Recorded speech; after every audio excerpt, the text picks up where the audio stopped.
नमस्कार दोस्तों, आपका एक बार फिर से स्वागत है हमारे चैनल पर। आज हम एक ऐसे विषय पर चर्चा करेंगे जो न केवल धार्मिकता के दृष्टिकोण से महत्वपूर्ण है, बल्कि हमारे जीवन के हर पहलू को भी प्रभावित करता है। हम बात करेंगे धर्म और अधर्म के सही अर्थ के बारे में। क्या धर्म केवल मंदिर में जाना, पूजा करना या व्रत रखना है? और क्या हर पाप या बुराई अधर्म है? या अधर्म का मतलब सिर्फ पाप करना है? लेकिन अगर यह सच है, तो कुरुक्षेत्र के युद्ध में अर्जुन ने धर्म का पालन कैसे किया, जब उन्होंने अपने ही भाइयों का सामना किया? और रावण, जो एक विद्वान और शिव का भक्त था, उसे अधर्मी क्यों कहा गया? यह प्रश्न हमें एक गहरी यात्रा पर ले जाता है, जहां हम धर्म और अधर्म के वास्तविक अर्थ को समझने का प्रयास करेंगे। इस कहानी के माध्यम से हम यह जानेंगे कि धर्म का पालन और अधर्म का त्याग क्यों आवश्यक है।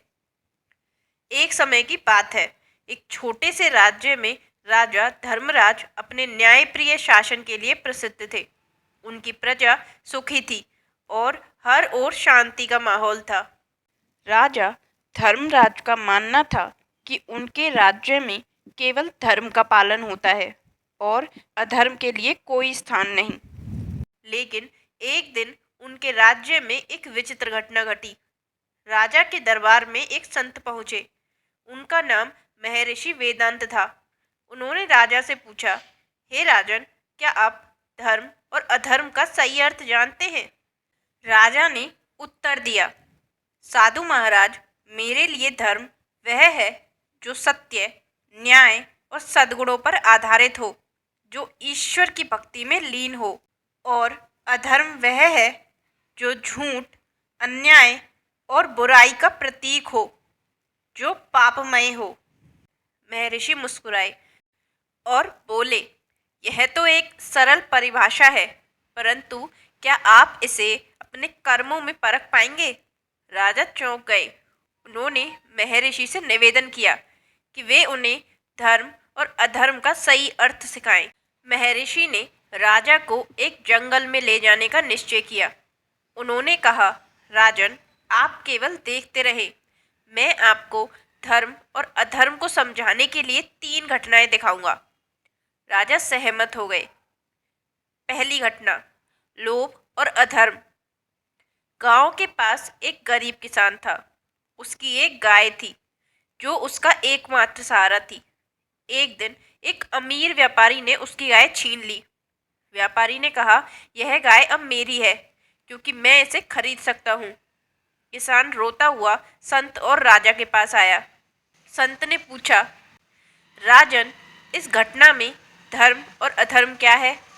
राजा ने उत्तर दिया, व्यापारी अधर्मी है, क्योंकि उसने गरीब का सहारा छीन लिया।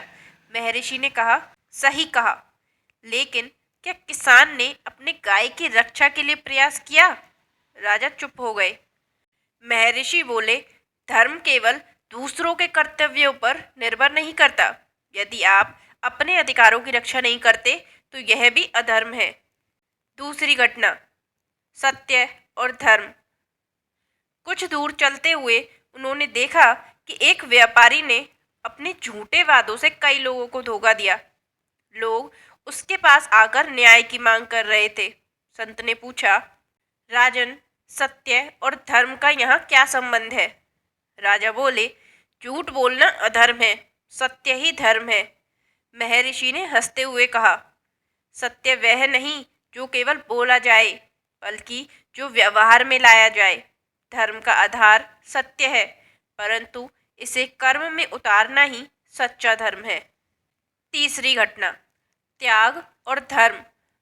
अंत में वे एक ऋषि के आश्रम में पहुंचे। वहां एक शिष्य ऋषि से कह रहा था, गुरुजी, मैं अपना घर बार छोड़कर आपके पास धर्म सीखने आया हूँ। ऋषि बोले, यदि तुम अपने कर्तव्य को छोड़कर यहाँ आए हो, तो यह अधर्म है। राजा ने चकित होकर पूछा, गुरुजी, त्याग करना तो धर्म है, फिर ये अधर्म कैसे हो सकता है? महर्षि ने उत्तर दिया, धर्म वह है जो सभी को उनके कर्तव्यों से जोड़ता है।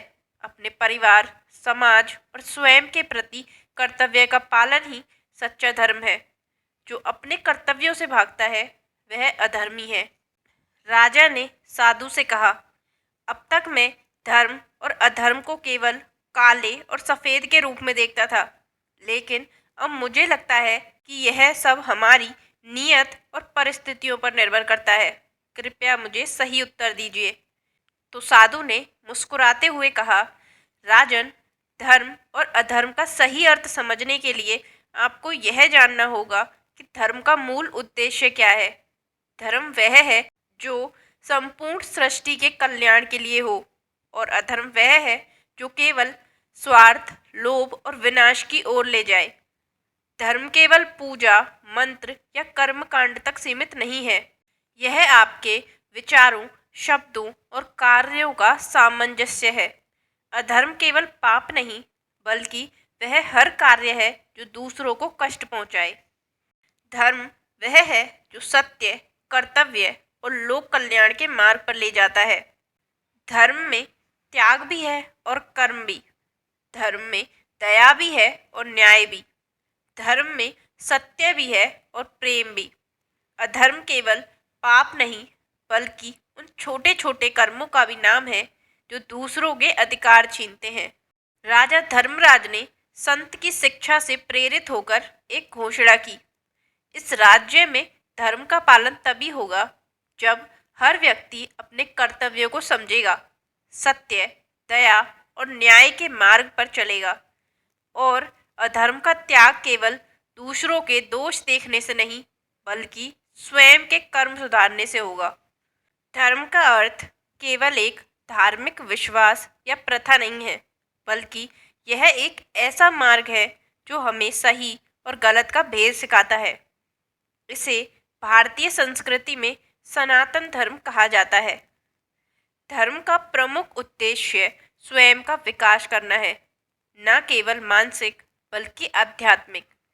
यह हमें सिखाता है कैसे हम अपने कर्तव्यों का पालन करें और दूसरों के साथ सद्भाव से रहें और समाज के प्रति अपनी जिम्मेदारियों को समझें। धर्म का अर्थ मार्ग भी है। यह हमें सही मार्ग पर चलने की प्रेरणा देता है। जब हम धर्म के मार्ग पर चलते हैं तो हम आत्मिक शांति, आनंद और संतोष का अनुभव करते हैं।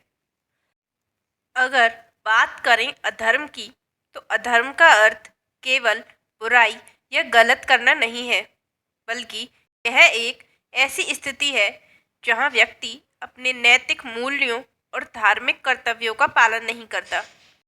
अधर्म वह रास्ता है जो हमें स्वार्थ, हिंसा और नकारात्मकता की ओर ले जाता है। यह न केवल व्यक्ति को बल्कि समाज को भी हानि पहुंचाता है। अधर्म के कारण व्यक्ति में उदासी, खालीपन और संतोष की कमी होती है। याद रखिए, अधर्म का मार्ग हमेशा आसान और आकर्षक लगता है, लेकिन इसका परिणाम हमेशा भयानक होता है। तो अब हम यह समझने की कोशिश करते हैं कि धर्म और अधर्म के बीच मूलभूत अंतर क्या है। पहला, धर्म नैतिकता और सद्गुणों पर आधारित होता है। समाज के प्रति जिम्मेदारी को समझाता है, प्रेम, करुणा और सहयोग को बढ़ावा देता है, आध्यात्मिक उन्नति और आत्मा का विकास करता है। अधर्म स्वार्थ और अहंकार पर आधारित होता है, समाज को हानि पहुंचाता है, नफरत, हिंसा और विभाजन को बढ़ाता है, आत्मा को अवनति की ओर ले जाता है। इस तरह धर्म और अधर्म के बीच का अंतर केवल शब्दों में नहीं है, बल्कि यह हमारे जीवन के हर पहलू में स्पष्ट होता है। धर्म का उद्देश्य। धर्म का उद्देश्य केवल व्यक्तिगत स्तर पर ही नहीं, बल्कि सामाजिक स्तर पर भी महत्वपूर्ण है। धर्म हमें सिखाता है कि कैसे एक सद्भावपूर्ण समाज का निर्माण करना है। धर्म हमें सकारात्मकता की ओर प्रवृत्त करता है और नकारात्मकता से दूर रखता है। धर्म हमें बताता है कि हम समाज के प्रति अपने कर्तव्यों को कैसे निभा सकते हैं। धर्म के माध्यम से हम अपने आत्मिक विकास की ओर अग्रसर होते हैं। धर्म हमें सही दिशा में चलने की प्रेरणा देता है और जीवन को मीनिंगफुल बनाने का कार्य करता है। अधर्म का दुष्परिणाम। अगर हम अधर्म के बारे में बात करें तो इसके दुष्परिणाम भी कम गंभीर नहीं होते हैं। अधर्म का परिणाम न केवल व्यक्तिगत जीवन को प्रभावित करता है, बल्कि यह समाज और राष्ट्र पर भी गहरा प्रभाव डालता है। अधर्म के कारण समाज में असमानता और भेदभाव बढ़ता है। जब लोग अधर्म की ओर बढ़ते हैं तो नैतिकता का पतन होता है। अधर्म के चलते लोग कई बार नकारात्मक कार्यों में लिप्त होते हैं जो उनके जीवन को बर्बाद कर देते हैं। अधर्म के कारण समाज में धार्मिक और जातीय विभाजन बढ़ते हैं। इसलिए कहा जाता है कि अधर्म का मार्ग केवल विनाश की ओर ले जाता है। धर्म और अधर्म की पहचान। अब सवाल यह है कि हम धर्म और अधर्म की पहचान कैसे कर सकते हैं। जब हम कार्यों की प्रेरणा का स्रोत देखते हैं तो यह हमें बताएगा कि हम धर्म का मार्ग चुन रहे हैं या अधर्म का। अगर हम दूसरों की भलाई के लिए कार्य कर रहे हैं तो यह भी धर्म है। अगर हम केवल अपने फायदे के लिए कार्य कर रहे हैं तो ये अधर्म है। एक व्यक्ति जो दूसरे को नुकसान पहुंचाता है और फिर भी सफल हो जाता है, क्या यह सही है? यह अधर्म है। असली सफलता तब है जब हम अपने कार्यों से दूसरों की भलाई कर पाते हैं। धर्म हमेशा समाज की भलाई की दृष्टि रखता है, जबकि अधर्म समाज में विभाजन और अशांति लाता है। अधर्म का मुकाबला करने के लिए हमें धर्म की आवाज़ उठानी चाहिए। यह सिर्फ व्यक्तिगत कार्य नहीं है, बल्कि सभी का कर्तव्य है। समाज में जो भी अन्याय हो रहा है उसके खिलाफ आवाज़ उठाना सभी का कर्तव्य है। धर्म हमेशा अन्याय के खिलाफ खड़ा होता है। जब हम मिलकर अधर्म के खिलाफ खड़े होते हैं तो हम एक नई ऊर्जा पैदा करते हैं। हमारी आवाज़ दूसरों के लिए प्रेरणा का स्रोत बन सकती है। जब वे देखेंगे कि हम धर्म की ओर चलने का प्रयास कर रहे हैं तो वे भी हमारे साथ आएंगे। तो दोस्तों, क्या आप अपने जीवन में धर्म को समझकर उसे अपनाने के लिए तैयार हैं? अगर हाँ, तो आज ही अपने विचारों, शब्दों और कार्यों का आत्मावलोकन करें और याद रखें, धर्म का सही अर्थ आपके भीतर की शांति और दूसरों की भलाई में छिपा है। अगर यह वीडियो आपको पसंद आया तो इसे लाइक करें, अपने दोस्तों के साथ शेयर करें और हमारे चैनल को सब्सक्राइब करें। अगले वीडियो में हम एक और अद्भुत विषय पर चर्चा करेंगे। तब तक धर्म की राह पर चलते रहिए।